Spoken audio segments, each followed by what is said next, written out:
কালো জিরে ঝিঙে তরকারিতে অত্যাধিক স্বাদ নিয়ে আসে। এই জায়গায় আমি দুটো মিডিয়াম সাইজের পেঁয়াজ ঠিক এইভাবে কেটে এগুলো তেলে ভেজে নেব। সামান্য হলুদ দিলাম রঙের জন্য।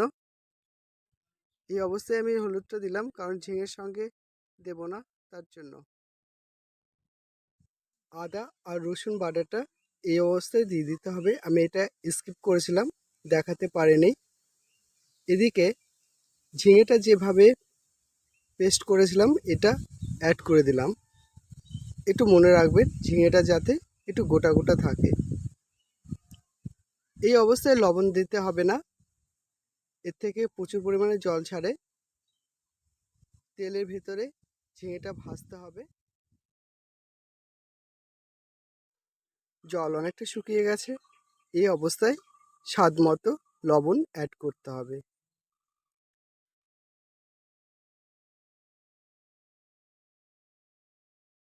লবণটা দিয়ে ভালো করে মিশিয়ে নিতে হবে আর ভাজতে হবে। আর একটু স্বাদ নিয়ে আসার জন্য সামান্য চিনি অ্যাড করতে হবে। আমার ভিডিওটা যদি আপনার ভালো লাগে অবশ্যই একটা লাইক দেবেন। আর আপনি যদি নতুন হয়ে থাকেন আমার চ্যানেলের সঙ্গে যুক্ত হওয়ার জন্য চ্যানেলটা সাবস্ক্রাইব করুন, পাশে বেল আইকন বাটনটা বাজিয়ে দেবেন।